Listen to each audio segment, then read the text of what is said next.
What's up, General Hospital lovers? How you guys doing today? I hope you guys are having a good Friday.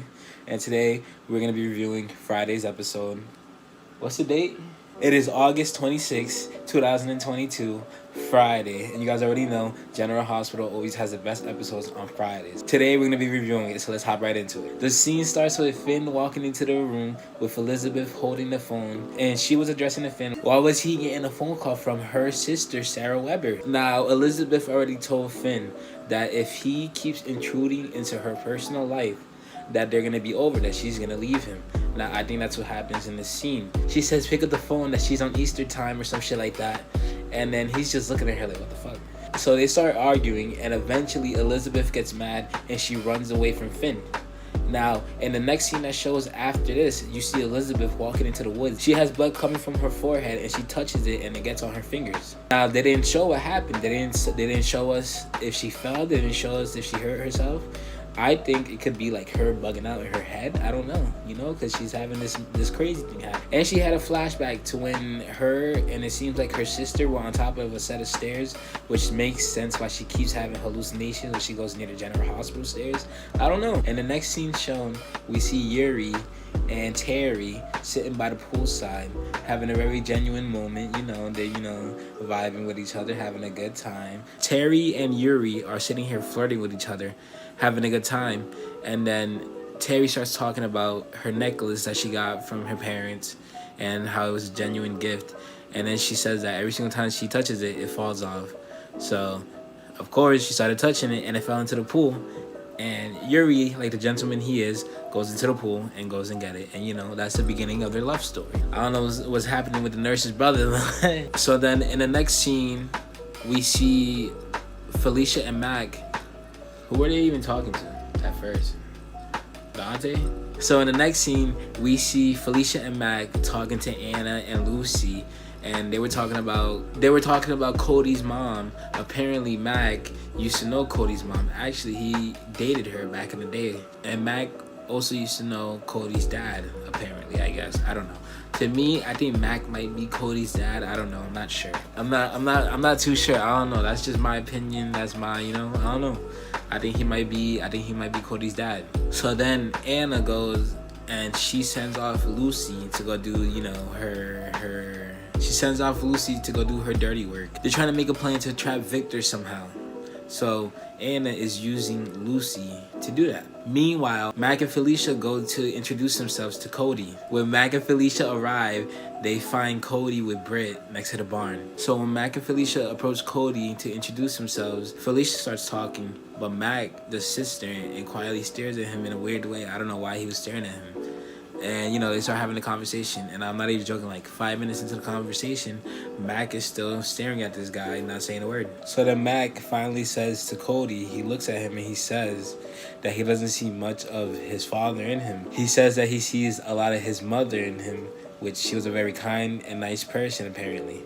So that's good to know. And then Britt and Cody go to the barn to go drink a couple of beers. And meanwhile, she pulls Mac to the side and she says, why did you just lie to Cody?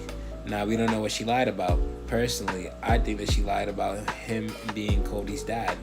But that's me. I don't know. That's me. In the next scene, we see Nicholas and Ava arguing. Now, they happen to be arguing about, of course, you already know what happened, Nicholas sleeping with Esme. Now, the crazy part that happens, though, is as they're sitting here screaming and arguing about it, Spencer happens to walk in behind them. Now, you already know Spencer definitely heard what they said, but he didn't believe it at first. He looks at Nicholas and he asks him, did you really do this, Dad? He didn't believe him at first, man. He really didn't. And, that's crazy. And, yeah, you already know Nicholas. He couldn't even look his son in the eyes. You already know him. I slept with her. It's true.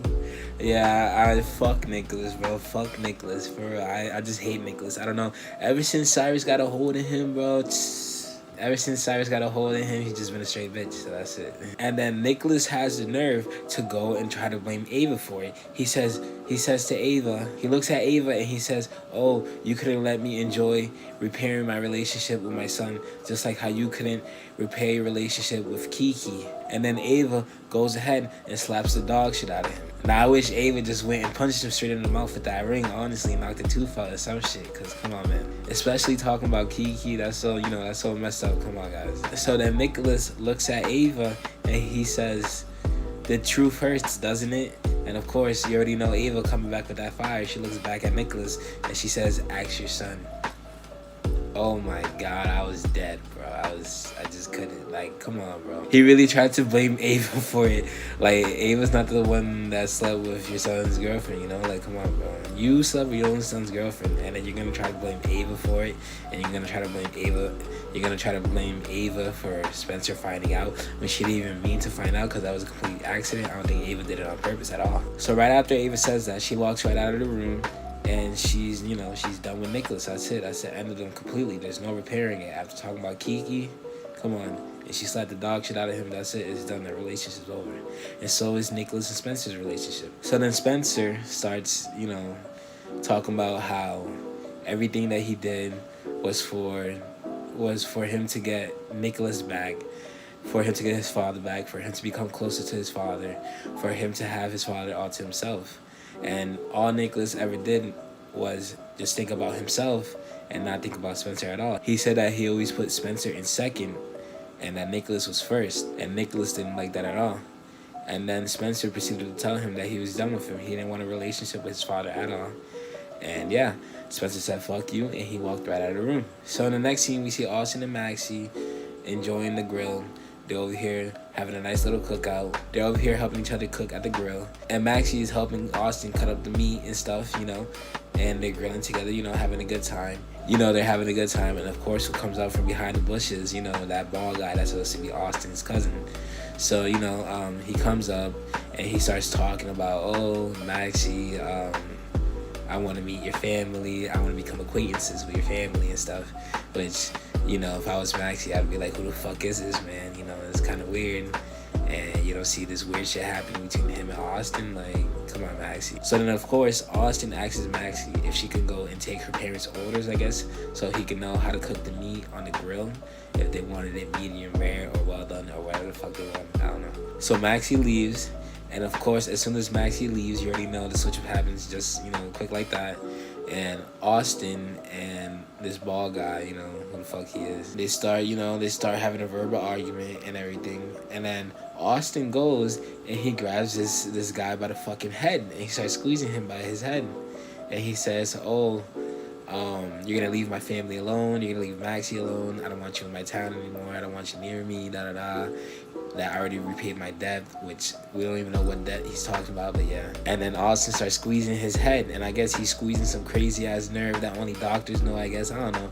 But he's squeezing the fuck out of his head to the point where you can see the vein in this guy's head, and he's turning purple. So then the guy goes and he grabs the same knife that Maxie was cutting the meat up with, and he puts it next to Austin's neck, and he tells him, "Oh, you're gonna start respecting me now. When I call you, you're gonna answer. When you answer me, you're gonna say, 'Yes, sir.' You're gonna say, 'Thank you, sir.' This, that, all this crazy shit. And you already know Austin just shook his head yes. So I don't really know what's going on there, man, for real. And meanwhile, while this is happening, Ava comes from behind the bushes and she witnesses everything. And not only that, and the bald guy is like, "Okay, she's a witness, so you already know what I gotta do with witnesses. I gotta get rid of her."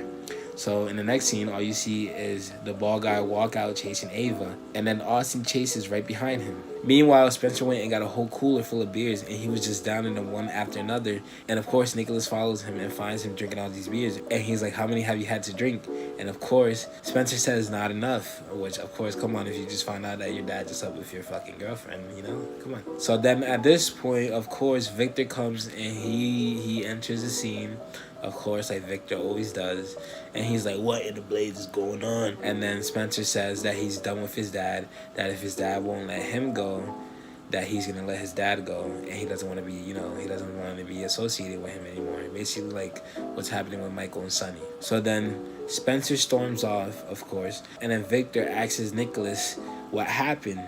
And Nicholas said, "Ava happened," like in a way, like, like he was angry with Ava and he wanted to get revenge against Ava for ruining his relationship with, Spencer, even though he did that himself. But in the next scene, we see Ava. She's in the secluded area by herself. I don't know how she's by herself at a Quartermain barbecue event shit. But whatever, she's there by herself. There's a whole bunch of fog. It kind of looks like, like a scary movie or some shit. And someone comes behind her, with some gloves on and a hook, a very sharp hook, a very large hook. And of course, because I didn't think this was gonna happen, but the guy comes behind Ava and she's taking a sip of her drink while she's talking to herself, talking about how she's gonna try to get the Windermere Palace in a divorce from Nicholas. And as she's talking about this person that's behind her with the hook comes from behind her and proceeds to stab her in the stomach with the hook. Now, I don't know if she died. I don't know what happened. And right after that, you see Ava on the floor leaking blood. I don't know if someone's gonna find her. I don't know if it was Nicholas. I feel like it was Nicholas that went and got her, cause he was just filled up with rage, and Nicholas is, dumb. So yeah, I think it was Nicholas personally. Anyways, if you guys liked the video, comment down below, like, comment, and subscribe, and I'll see you guys on the next episode. We're gonna start doing reviews around here. I'll see you guys on the next episode on Monday, and that's the end of the video.